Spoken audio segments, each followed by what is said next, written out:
A homeless boy shouts, "Don't eat that!" Steve Harvey freezes when he finds out why. In this gripping moment, a single cry echoes through the bustling streets, revealing the harsh realities of survival. What happens next will challenge everything you think you know about compassion and courage. Join us as we uncover the shocking truth behind one boy's warning and the unexpected consequences that follow. The sun was beginning its descent, casting golden rays across the sprawling cityscape. A film crew buzzed with electric energy as they prepared for what promised to be an unforgettable segment. Steve Harvey was coming, and the entire team was on high alert. For weeks, the production team had been planning this moment.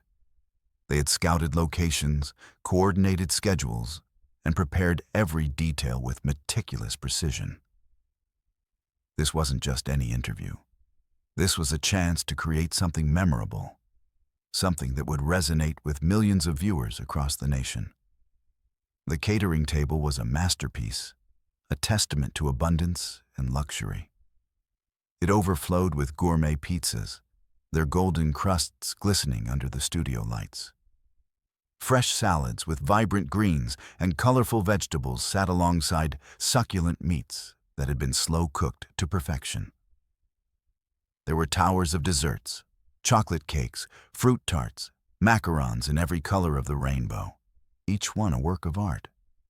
The aroma that filled the air was intoxicating.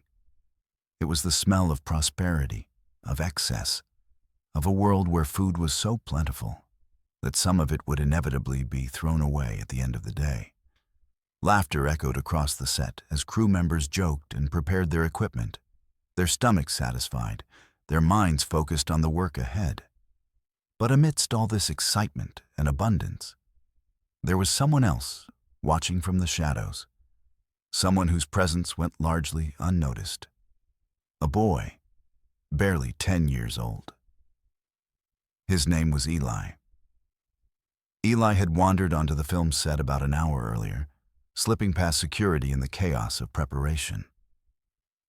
He had learned long ago how to make himself invisible, how to move through the world without drawing attention. It was a survival skill, one of many he had acquired during his time on the streets.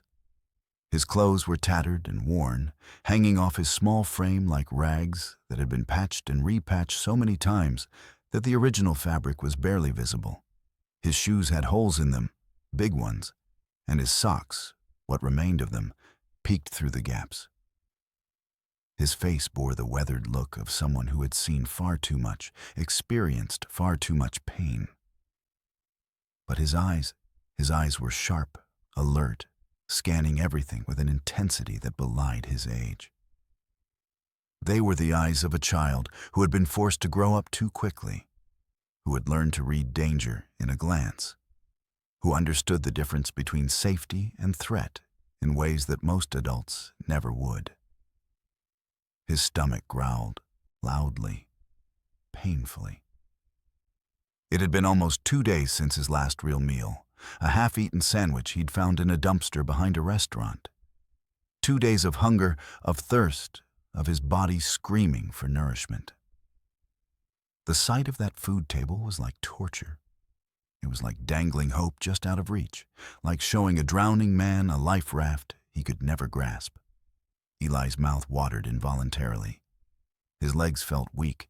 Every instinct in his body wanted to rush forward, to grab anything and everything he could carry, to stuff his face until the pain in his stomach went away.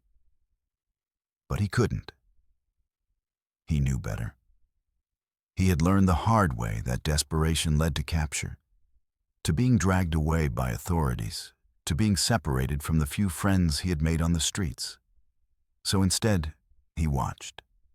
He waited. He observed. Eli's heart raced as he watched Steve Harvey arrive on set in a sleek black car. The man stepped out with an air of confidence and charisma that seemed to fill the entire space. He shook hands with the crew, his grip firm and genuine. He flashed that $1 million smile, the one that had made him famous, that had earned him the love and admiration of millions. The host moved through the set like a king surveying his kingdom. His tailored suit probably cost more than everything Eli owned in the world. His shoes were polished to a mirror shine. His watch glimmered with the kind of wealth that Eli could barely comprehend. The cameras rolled. This was the moment. This was what everyone had been waiting for. Steve Harvey approached the catering table with the ease of a man accustomed to abundance. His energy was infectious, his presence commanding. He exchanged pleasantries with the crew, laughed at jokes, made everyone around him feel important and valued. And then, his hand reached out. It moved toward a slice of pizza that looked absolutely pristine. The crust was golden brown, cooked to perfection. The cheese was melted just right, with little bubbles of char on top that indicated it had come straight from a high-temperature oven. The toppings, fresh basil, premium mozzarella, perfectly diced tomatoes, were arranged with artistic precision. It was calling to Steve. It was saying, "Eat me, enjoy me, you deserve this." And in that moment, as Steve's fingers were about to make contact with that slice, Eli saw something. Something that made his blood run cold. Something that the rest of the crew, distracted by their tasks and their conversations, didn't notice. There was a discoloration on the underside of the pizza, a greenish tint. A smell, subtle but unmistakable to someone who had spent months learning to identify spoiled food, learning which dumpsters were safe and which ones contained toxins that could kill. Eli's instincts screamed at him. Every fiber of his being, honed by survival on the streets, told him to act. This wasn't just about food anymore. This was about life and death. This was about a man who didn't know that what he was about to consume could poison him, could send him to the hospital, could ruin his life. And in that split second, as Steve's fingers were inches away from touching that slice, Eli made a choice that would change everything. He did the only thing he could do. He shouted with every ounce of strength in his small body, his voice cutting through the air like a knife through butter. "Don't eat that." The world stopped. Time seemed to freeze. Steve's hand froze midair, the pizza slice still inches from his mouth. His eyes went wide with confusion and shock. The crew's laughter died instantly, replaced by a stunned silence that was almost deafening. Cameras kept rolling, capturing every moment of the shock on everyone's faces. Who was that voice? Where did it come from? Why would anyone shout such a thing? All eyes turned toward the shadows where Eli stood, trembling from head to toe, his heart pounding so hard he thought it might burst out of his chest. His small frame shook with the adrenaline of what he had just done. He had just made himself visible. He had just drawn attention to himself in a way that could have serious consequences. He had just done something terrifying. And now, there was no going back. Security began to move toward him. Crew members exchanged confused glances. Steve lowered his hand slowly, his expression a mixture of confusion, concern, and curiosity. The moment hung in the air, suspended, pregnant with possibility. But what Steve didn't know, what none of them knew, was that Eli's warning was about to unravel a truth far more dangerous than anyone could have imagined. A truth that would challenge their assumptions, shake their consciences, and force them to confront the harsh realities of a world they had chosen to ignore. And Eli's journey, his desperate, dangerous, courageous journey, was only just beginning. The silence that followed Eli's shout was deafening. It stretched across the set like a physical presence, thick and suffocating. Steve Harvey stood frozen, his hand still suspended in midair, the pizza slice tantalizingly close to his lips. His expression was a complex mixture of confusion, concern, and an emerging curiosity that seemed to override his initial shock. Security personnel began moving toward the shadows where Eli stood, their footsteps echoing across the studio floor. But Steve raised his hand, a subtle gesture that stopped them in their tracks. His instincts, the same instincts that had made him one of the most successful entertainers in America, told him that something important was happening here. Something that transcended the carefully planned schedule of the day. "Wait," Steve said, his voice calm and measured, carrying an authority that commanded immediate obedience. He turned away from the catering table, his full attention now focused on the boy who had just disrupted everything. He stepped closer to Eli, moving with deliberate slowness, his movements non-threatening. As he approached, the studio lights illuminated the boy's face more clearly. Steve could see the desperation in those young eyes, the fear, but also something else, something that looked like conviction, like certainty. "Why shouldn't I eat it?" Steve asked, his voice gentle but direct. He wasn't angry. He wasn't dismissive. He genuinely wanted to understand the boy's urgent warning. There was no condescension in his tone, no impatience. Just a simple, honest question. Eli felt the weight of the moment pressing down on him like a physical force. The entire crew was watching. The cameras were still rolling. All eyes were on him, the homeless boy who had dared to interrupt Steve Harvey. His mouth went dry. His hands trembled. But he had come this far. He couldn't back down now. "Because it's not safe." Eli's voice shook as he spoke, the words tumbling out in a rush. "I've seen people get sick from food that looks fine, really fine, but it's rotten on the inside." Steve's expression shifted.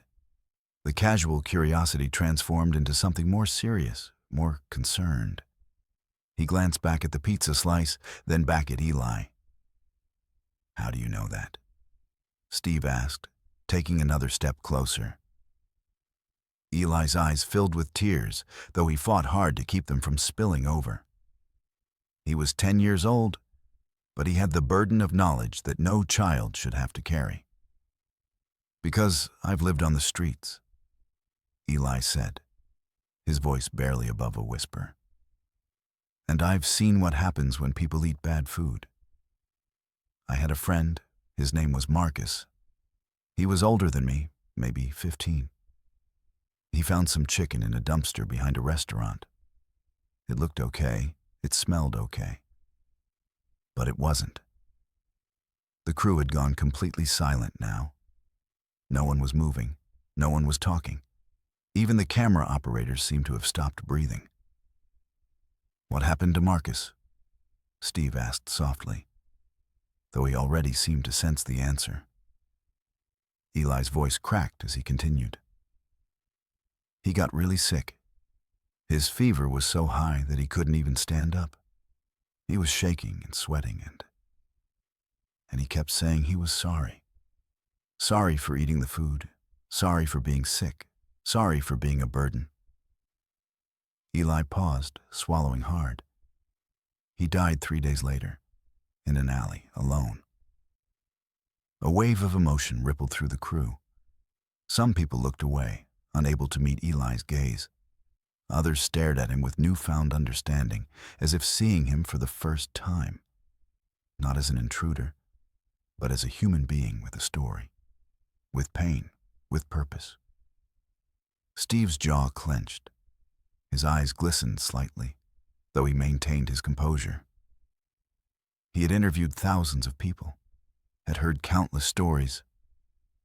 But something about this moment, about this boy's raw honesty, cut through all his defenses. "Every day is a fight for survival," Eli continued, his voice growing stronger despite his tears. "And not everyone makes it. You have to learn to read the signs, the color, the smell, the texture. Because if you don't, if you make one mistake, you could end up like Marcus, or like so many others I've known." Steve looked back at the catering table, at the pizza slice that he had almost eaten. He gestured to one of the crew members. "Check that pizza," he said, his voice firm and authoritative. "Check all of it. I want to know exactly what's going on here." The crew member hesitated for just a moment, then rushed over to the catering table. He picked up the pizza slice that Steve had been about to eat, examining it more closely. His face went pale. "Sir," he said, his voice trembling slightly, "there's mold on the underside. A lot of it. This pizza is definitely spoiled, and—" He began checking other items on the table, his movements becoming more frantic. Some of these other items look questionable too. The salad dressing has separated in a weird way. Some of the meats have a grayish tint. The shocking revelation sent a jolt through everyone on set. The catering company, a supposedly reputable establishment, had delivered contaminated food. If Steve had eaten that pizza, if he had consumed any of those items, the consequences could have been severe. Food poisoning, hospitalization, potentially life-threatening complications. And it was a homeless boy, a child living on the streets, who had saved him. Steve turned back to Eli, and for a moment, the two of them simply looked at each other. There was a profound shift happening in that moment, a recognition of shared humanity that transcended their vastly different circumstances. "Thank you," Steve said simply, and those two words carried the weight of genuine gratitude. "You probably just saved my life." But Eli knew that this moment, as important as it was just the beginning. Because now that he had revealed himself, now that he had made himself visible, there were questions that would follow. Questions about who he was, where he came from, what he was doing here. And more importantly, there were other people on the streets who were in the same situation he was in. Hungry, desperate, vulnerable. The confrontation had revealed a truth, but it had also opened a door that could never be closed again. The studio seemed to hold its breath in the moments following Steve's words of gratitude.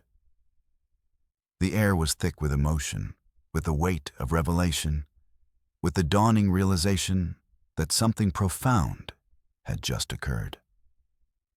Eli stood trembling, his small frame shaking with the after-effects of adrenaline and raw emotion. The tears on his face had begun to dry, but his eyes remained red and glistening. Steve slowly approached the boy, his movements deliberate and gentle, as if approaching a frightened animal that might bolt at any sudden movement. He knelt down slightly, bringing himself closer to Eli's eye level, a gesture that communicated respect and equality, despite their vastly different circumstances. "What's your name, son?" Steve asked softly, his voice warm and genuinely interested. "Eli," the boy replied, his voice barely audible, as if he was still afraid that speaking too loudly might shatter this fragile moment. "My name is Eli. I'm sorry for shouting. I'm sorry for interrupting. I shouldn't have—" "Don't apologize," Steve interrupted gently, placing a hand on the boy's shoulder. "You did exactly what needed to be done. You showed courage. You showed compassion. You showed wisdom that most adults spend their entire lives trying to acquire." The production director, a woman named Margaret who had been with Steve for over a decade, stepped forward. She had tears streaming down her face, and her expression was a mixture of shame and determination. "Steve, we need to call the police," she said, her voice trembling. "We need to report this catering company, and we need to—" She paused, looking at Eli with newfound compassion. "We need to help this child." Steve nodded, but his attention remained focused on Eli. "Eli, do you have family? Do you have anyone looking after you?" Steve asked. though he already sensed the answer from the boy's earlier story. Eli's eyes dropped to the floor. "No, sir. I've been on my own for 3 years. My mom, she had problems. Drugs, and my dad. I never knew him. My mom's boyfriend used to hurt us. So I left. I ran away. It was better on the streets than at home." The confession hung in the air, like a heavy stone. The crew members exchanged looks of profound sadness and concern. This wasn't just a homeless child. This was a victim of abuse. A child who had been forced to choose between an unsafe home and the dangers of street life. Steve's expression hardened slightly, his protective instincts kicking in. "You're not going back to the streets, Eli. Not today. Not while I have anything to say about it." "But, sir," Eli protested weakly, "I can't. I don't want to be a burden. I've learned to take care of myself. I don't need—" "I'm not asking," Steve said firmly but kindly. "You saved my life today. That means something. That means you matter. And right now, what matters is making sure you're safe, that you're fed, that you have somewhere warm to sleep tonight." Margaret stepped forward again. "I'm calling Child Protective Services," she said, already pulling out her phone. "And I'm calling our legal team. We need to make sure this is done properly, legally. Eli needs protection, but he also needs to be placed in a safe situation." Over the next hour, the film set transformed from a place of glamour and entertainment into something resembling a war room of compassion and action. Phone calls were made. Authorities were contacted. A representative from Child Protective Services arrived within 40 minutes. A kind-faced woman named Detective Sarah Chen, who specialized in cases involving homeless youth. Detective Chen sat with Eli in a quiet corner of the studio, speaking to him gently, asking him questions about his life on the streets, his family situation, his needs and fears. Eli answered honestly, his words painting a picture of survival, loss, and resilience that moved even the seasoned detective to tears. "You're incredibly brave, Eli," Detective Chen said, her hand gently touching his arm. "What you've survived, what you've endured. Most adults couldn't handle it, but you did. And now, we're going to make sure you get the help and support you deserve." Steve remained close by throughout the process, a silent presence that provided comfort and reassurance. He had already made several phone calls of his own, to his personal attorney, to colleagues in the entertainment industry, to contacts he had in various social services organizations. As evening fell and the sun dipped below the horizon, painting the sky in shades of orange and purple, a plan began to take shape. Eli would be placed in emergency protective custody that night, in a safe facility specifically designed for homeless youth. Detective Chen had connections with an excellent organization called Second Chances, which provided comprehensive services to homeless children: shelter, food, education, counseling, and job training. But Steve wasn't content with just placing Eli in a facility and walking away. He pulled Detective Chen aside. "I want to be involved," Steve said firmly.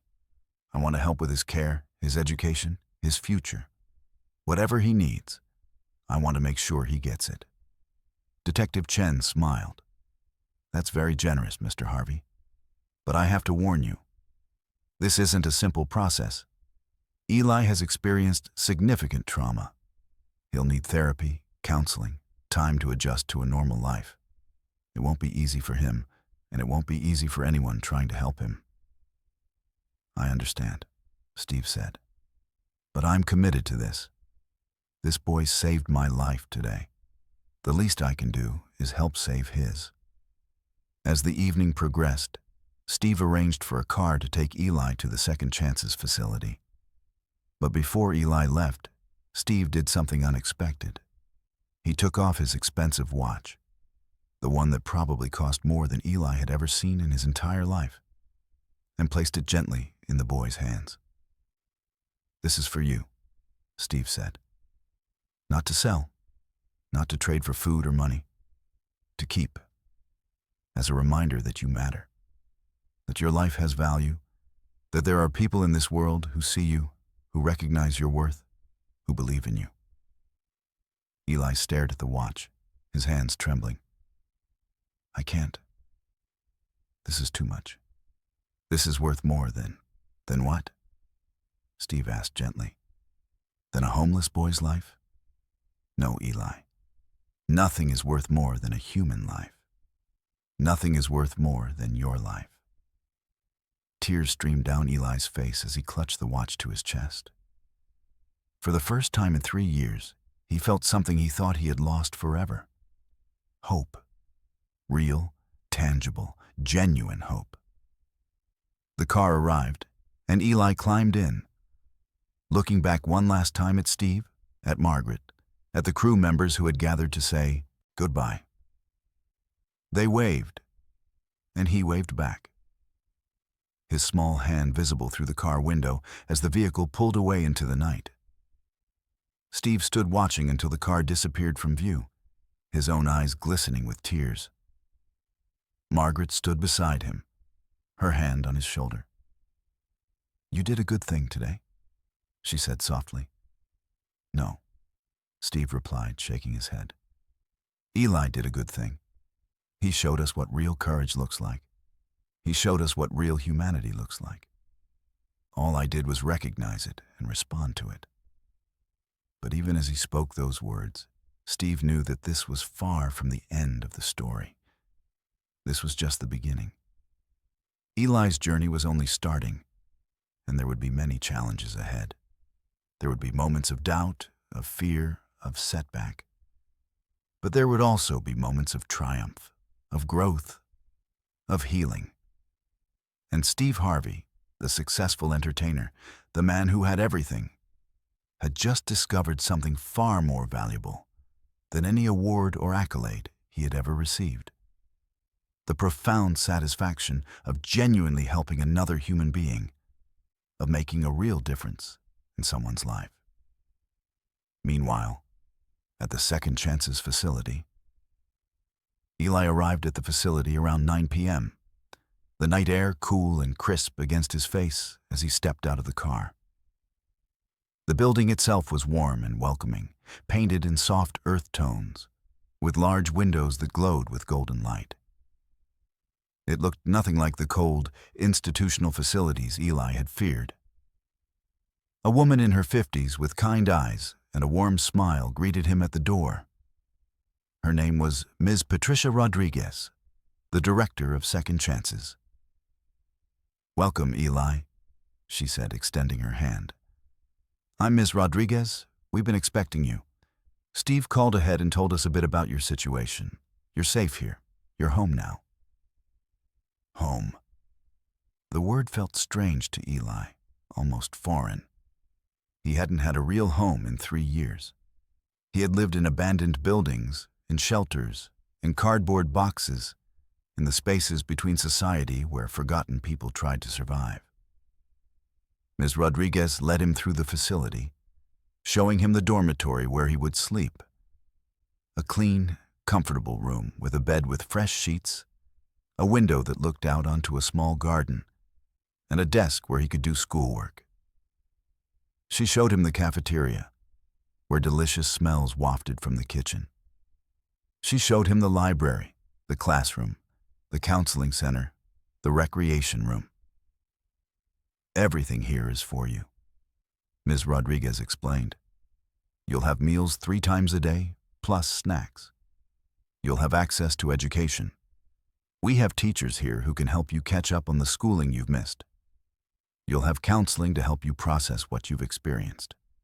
And you'll have a community of other young people who understand what you've been through."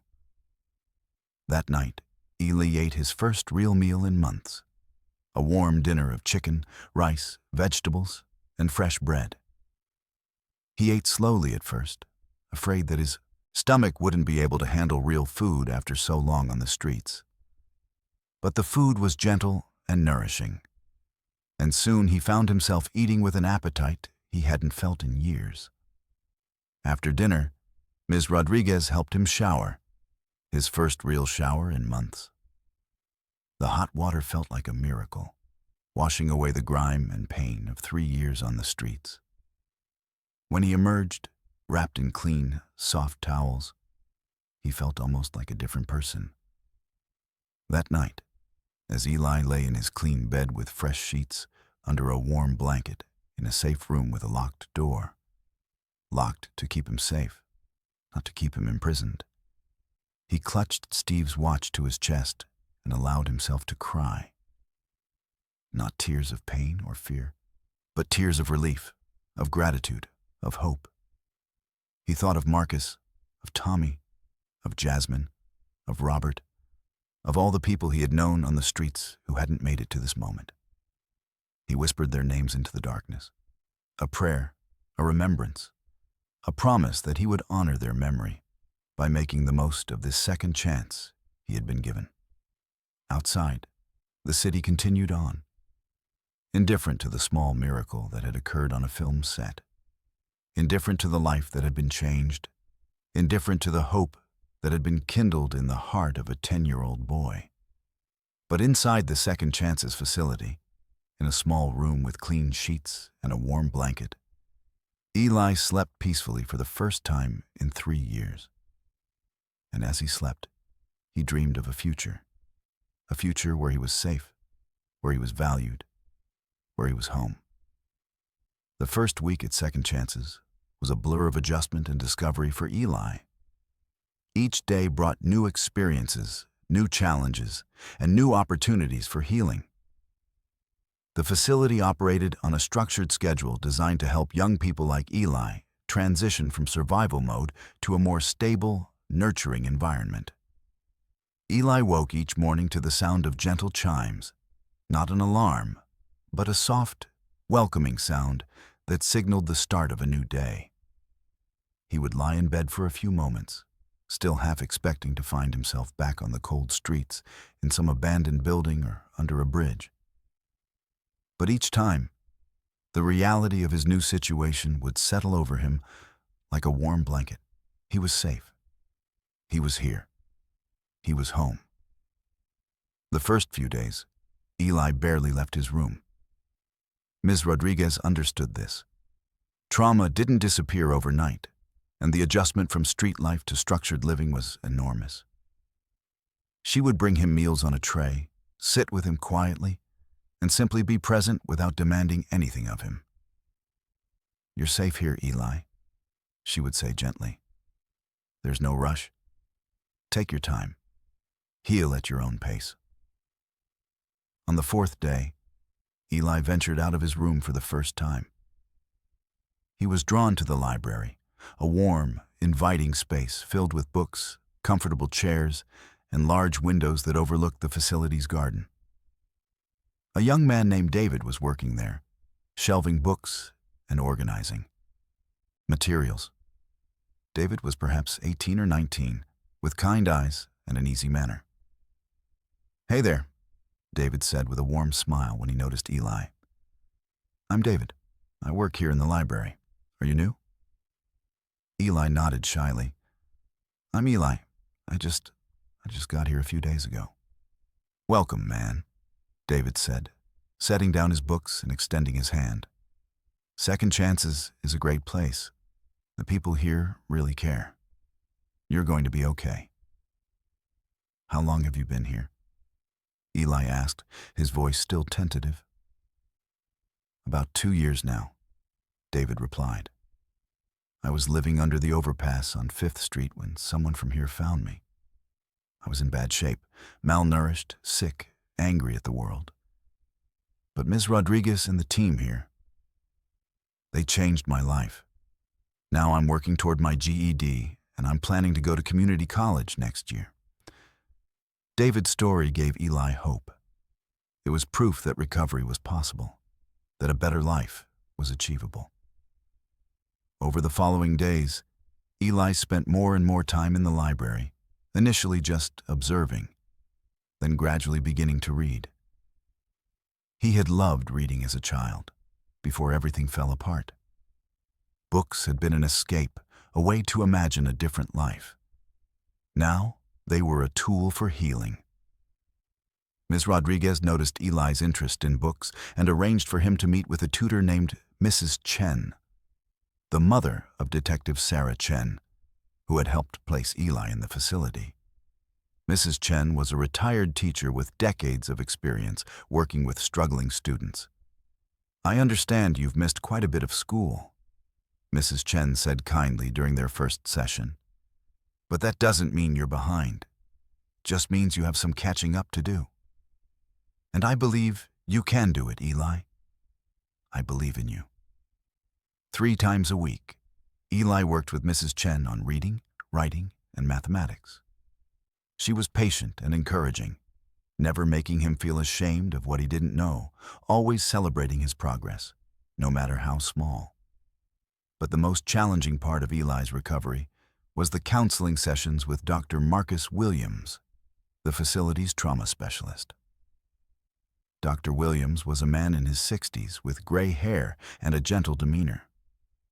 But he had trained extensively in treating complex trauma, particularly the kind experienced by homeless youth.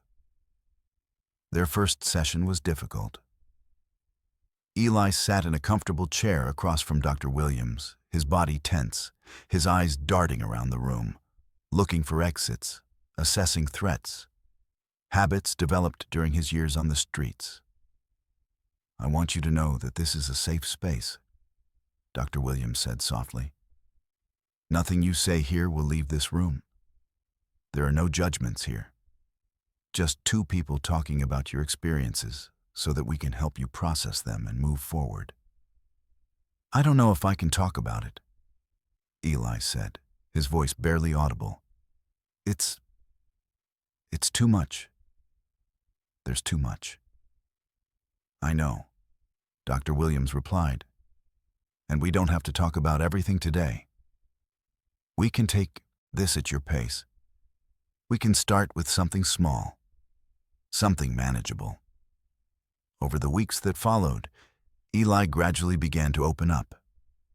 He talked about his mother's addiction, about the boyfriend who had abused them, about the day he decided to run away. He talked about his first nights on the streets, terrified and alone.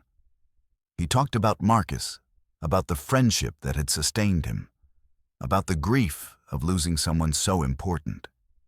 Dr. Williams listened without judgment, occasionally asking gentle questions, helping Eli process his emotions, teaching him coping strategies for the anxiety and trauma that still haunted him.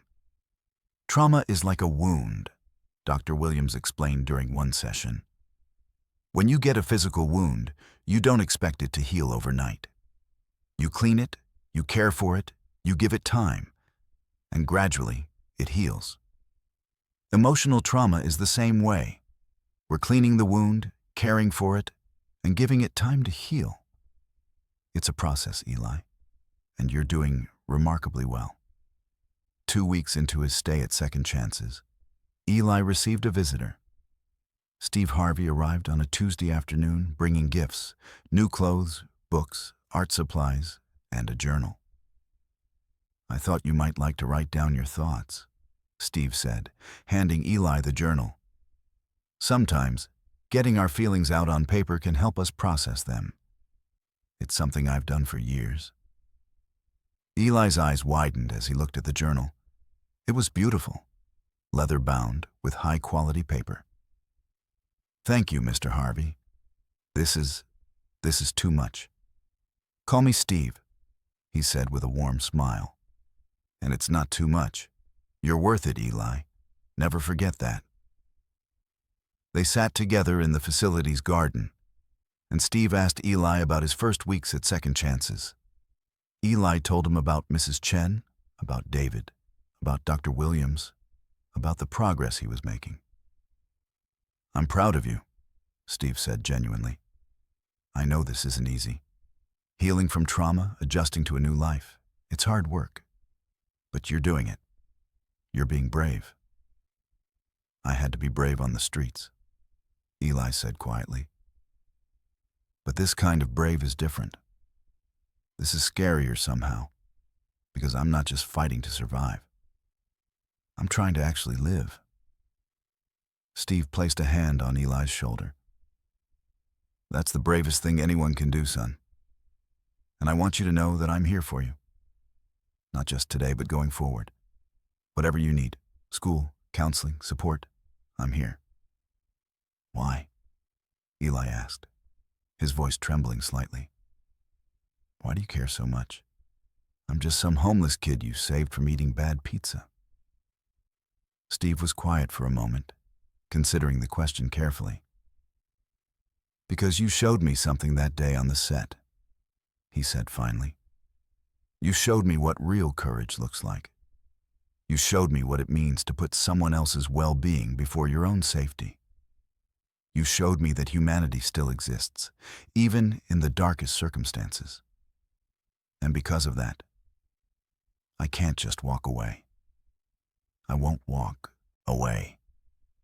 As the weeks turned into months, Eli's transformation became increasingly visible. He gained weight, his clothes fitting better, his face filling out. The haunted look in his eyes gradually softened, replaced by something warmer. Hope, perhaps, or at least the possibility of hope. He continued his studies with Mrs. Chen, and his progress was remarkable. Within 3 months, he had caught up to grade level in most subjects. His reading comprehension improved dramatically. His writing became more confident and expressive. In his journal, which he shared selectively with Dr. Williams, Eli began to process his experiences and his feelings. He wrote about Marcus. "I miss you every day. I think about you and I wonder what you would have become if you'd had the chance I have now. You were so smart, so kind. You deserved better. You deserved a second chance. I'm going to make the most of mine. I'm going to live for both of us." He wrote about his mother. "I'm still angry at you for the choices you made, for letting that man hurt us, for choosing drugs over your own child. But I'm learning that anger doesn't have to consume me. Dr. Williams says that forgiveness isn't about letting you off the hook. It's about freeing myself from the burden of carrying that anger. I'm not there yet, but maybe someday I will be." He wrote about Steve. "I still don't fully understand why you care so much. Why you didn't just say thank you and move on with your life. But I'm grateful. I'm grateful every single day. You gave me a second chance when nobody else would have. You saw me when I was invisible. You believed in me when I didn't believe in myself." 3 months after arriving at Second Chances, Eli was invited to participate in the facility's monthly community meeting, a gathering where residents shared their stories, celebrated their progress, and supported one another. Eli was nervous as he stood in front of the group of about 30 young people, ranging in age from 8 to 20. But as he began to speak, his nervousness gradually faded. "My name is Eli," he said, his voice steady and clear. "I've been here for 3 months. Before that, I lived on the streets for 3 years. I lost people I loved. I survived things I shouldn't have had to survive, but I'm here now. I'm safe. I'm healing. And I want to say thank you to everyone in this facility. To Ms. Rodriguez, to Mrs. Chen, to Dr. Williams, to David, to all the staff members, and to all of you. Thank you for showing me that I'm not alone. Thank you for showing me that recovery is possible. Thank you for showing me that I matter." As Eli spoke, many of the young people in the audience were nodding, their eyes glistening with tears. They understood his journey because they had similar journeys of their own. After the meeting, several residents approached Eli to share their own stories. to thank him for his honesty, to express solidarity and support. For the first time since arriving at Second Chances, Eli felt like he was truly part of a community. That evening, as Eli sat in the library with David, he reflected on his journey. 3 months ago, I was invisible, Eli said quietly. I was a ghost. Nobody saw me. Nobody cared. And now, I have a home. I have people who care about me. I have a future. That's what Second Chances does, David replied with a smile. It makes invisible people visible again. It reminds us that we matter, that we're worthy of love and support and a second chance. Eli clutched Steve's watch in his hand, the watch he still wore every day, the watch that reminded him of the moment his life changed. And he made a silent promise to himself that he would honor the second chance he had been given, that he would work hard, study hard, heal and grow, that he would become someone who could help others the way Steve had helped him, that he would make sure that no other child had to experience the pain and loss that he had experienced. It was a big promise for a 10-year-old boy. But Eli had already proven that he was capable of extraordinary things. And with the support of the people around him, with the love and care he was receiving, he believed that he could achieve anything. The road to recovery was long, and there would be setbacks and challenges ahead. But for the first time in 3 years, Eli could see that road stretching out before him, leading toward a brighter future. And he was determined to walk it, one step at a time. 6 months after that fateful day on Steve Harvey's film set, the world had begun to shift in unexpected ways. What had started as a single act of courage by a homeless boy had rippled outward, touching countless lives and sparking conversations about homelessness, child welfare, and social responsibility that reverberated across the nation. The incident had been captured on camera. The studio security footage of Eli's warning, Steve's response, the discovery of the contaminated food. When clips began circulating on social media, the response was overwhelming. Within days, the story had gone viral. News outlets picked it up. Talk shows discussed it. People across the country were moved by the image of a homeless child saving the life of a wealthy entertainer. But more importantly, people began to pay attention to the larger issue: homelessness among youth. Statistics that had previously been ignored suddenly became relevant. Stories of other homeless children began to surface. Communities began to ask themselves difficult questions. How many children were living on the streets in their cities? What systems had failed these children? What could be done to help? Steve Harvey, recognizing the moment and the opportunity, decided to use his platform to make a real difference. He established the Second Chances Initiative, a nationwide program designed to provide resources, support, and services to homeless youth. The program would fund facilities like Second Chances in cities across the country, provide scholarships for homeless youth to continue their education, and work to address the root causes of youth homelessness. When Steve announced the initiative at a press conference, he brought Eli with him. The boy stood beside the entertainer, no longer looking like the frightened street child who had shouted a warning on that film set. He was clean, well-dressed, healthy, and confident. His transformation was visible to everyone watching. This initiative exists because of Eli, Steve said, placing a hand on the boy's shoulder. He showed me that every single person, no matter their circumstances, no matter how society has treated them, has value, has worth, has something important to contribute. Eli saved my life that day. But more importantly, he's inspired me to try to save the lives of thousands of other young people living on the streets. Eli stepped up to the microphone. his hands trembling slightly as he looked out at the sea of cameras and reporters.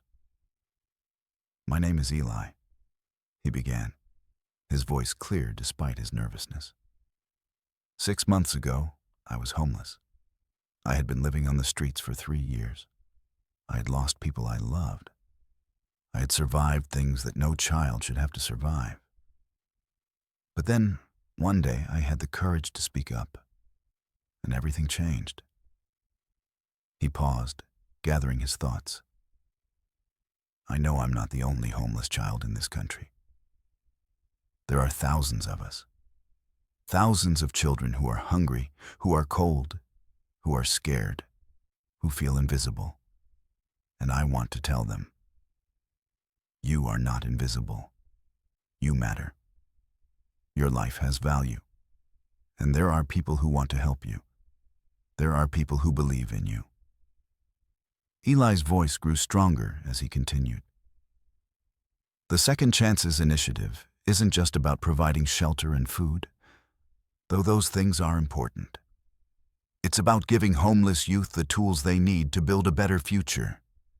It's about education, counseling, job training, and most importantly, it's about showing young people that they are worthy of love and support and a second chance." As Eli spoke, tears streamed down the faces of reporters, cameramen, and viewers watching from home.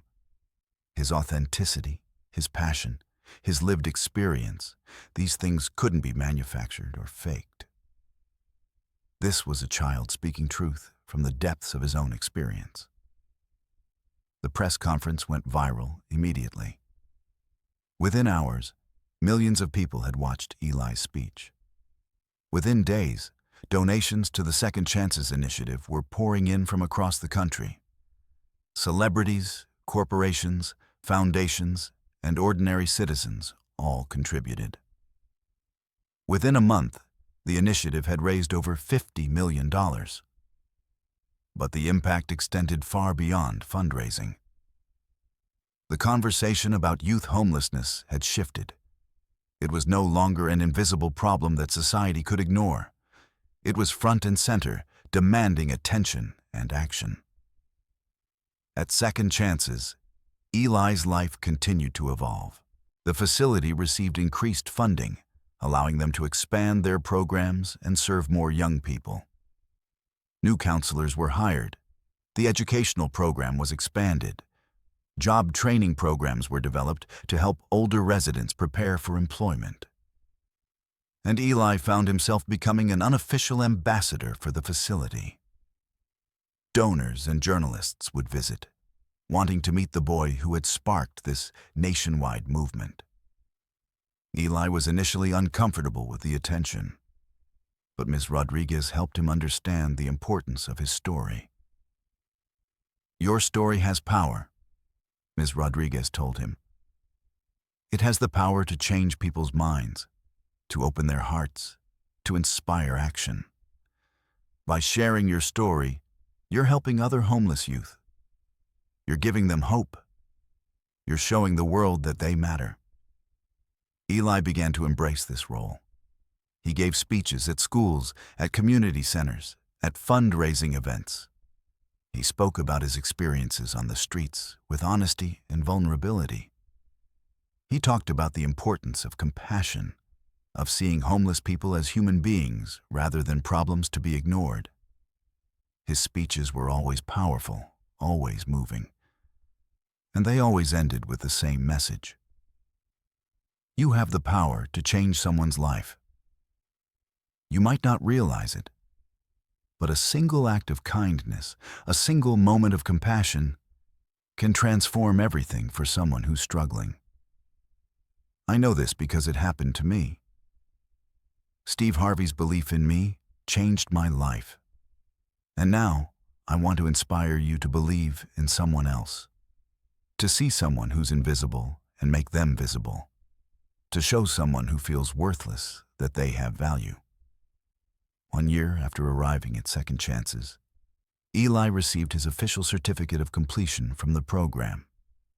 He had caught up academically, was now at grade level in all subjects, and was preparing to enter middle school in the fall. He had completed a year of trauma counseling and was continuing to work with Dr. Williams on an ongoing basis.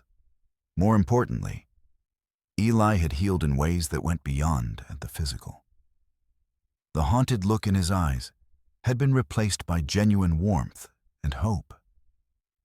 The defensive posture of someone constantly on guard had relaxed into the more natural bearing of a child who felt safe. At the ceremony celebrating his completion of the program, Eli stood before an audience of facility staff, other residents, donors, and supporters. Steve Harvey was there, as were Detective Sarah Chen and Mrs. Chen. Ms. Rodriguez, David, and Dr. Williams sat in the front row, beaming with pride. 1 year ago, I didn't think I would survive, Eli said, his voice steady and confident. I didn't think I had a future. I thought the best I could hope for was to make it to the next day without getting hurt or sick. But then, everything changed. And now, I'm standing here, healthy, educated, and hopeful about my future. He paused, looking out at the audience. I want to thank everyone who made this possible. To Ms. Rodriguez, for creating a safe space where healing could happen. To Mrs. Chen, for teaching me that I was smart and capable. To Dr. Williams, for helping me process my trauma and understand that my past doesn't define my future. To David, for showing me that recovery is possible. To Detective Chen, for believing in me when I was just a scared homeless kid. To Steve, for seeing my value when I didn't see it myself. And to everyone who has supported the Second Chances initiative. You are changing lives. You are giving hope to children who thought they had none. Eli's voice grew emotional. I lost people I loved while I was on the streets. I lost Marcus, Tommy, Jasmine, Robert, and so many others. I carry their memory with me every day, and I want to dedicate this achievement to them. I want to live a life that honors their memory. I want to become someone who helps other homeless youth the way I've been helped. I want to make sure that no other child has to experience the pain and loss that I experienced. As Eli stepped down from the podium, the entire audience stood and applauded. It was a standing ovation that lasted several minutes, a recognition not just of Eli's personal achievement, but of his courage, his resilience, and his commitment to helping others. After the ceremony, Steve pulled Eli aside. I have something for you, Steve said, handing Eli an envelope. Open it when you're ready. That evening, in his room at Second Chances, Eli opened the envelope. Inside was a letter and a document. The letter read, Dear Eli, 1 year ago, you saved my life. You showed me what real courage looks like. You showed me that humanity still exists, even in the darkest circumstances. Since that day, my life has been forever changed. I've learned more from you than you could possibly imagine. I want to help you continue your journey. The enclosed document is a scholarship fund that I've established in your name. It will cover your education through high school and college, if you choose to go. It will also provide you with a monthly stipend to help with any needs you might have as you transition from Second Chances into independent living. But more than that, I want you to know that I believe in you. I believe that you have the potential to do extraordinary things.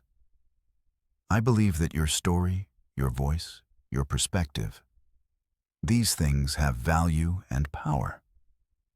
As you move forward, I hope you'll continue to use your platform to help other homeless youth. I hope you'll continue to be a voice for the voiceless. And I hope you'll remember that you are worthy of love, support, and a bright future. With deep respect and admiration, Steve. Eli read the letter 3 times, tears streaming down his face. The scholarship was generous, It would ensure that he could continue his education without worry. But what moved him most was Steve's belief in him, his recognition of Eli's potential and his commitment to supporting him. That night, Eli wrote in his journal, "1 year ago I was invisible. I was a ghost, a shadow, someone that society had forgotten. But then I spoke up. I took a risk. I showed courage. And everything changed, not just for me, but for thousands of other homeless youth." The Second Chances Initiative is helping children across the country. Facilities are being built, resources are being provided, lives are being saved. I think about Marcus every day. I think about what he might have accomplished if he'd had the opportunity I have now.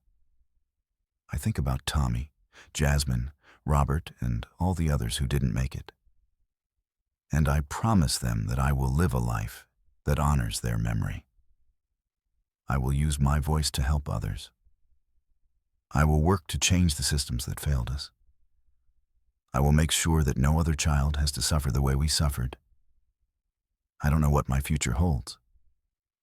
But for the first time, I can imagine a future that's bright and full of possibility. And I'm grateful. So grateful. To Steve, to Ms. Rodriguez, to Mrs. Chen, to Dr. Williams, to David, to everyone who believed in me when I didn't believe in myself. The road from homelessness to hope is long and difficult.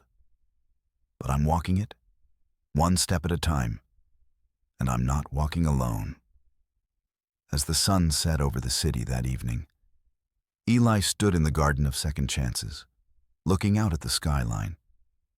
Somewhere out there, other homeless children were struggling, suffering, trying to survive. But thanks to the Second Chances Initiative, thanks to the ripple effect created by one boy's courage, help was coming, hope was coming, a second chance was coming. And Eli knew that his journey, from invisible street child to voice for the voiceless, was far from over.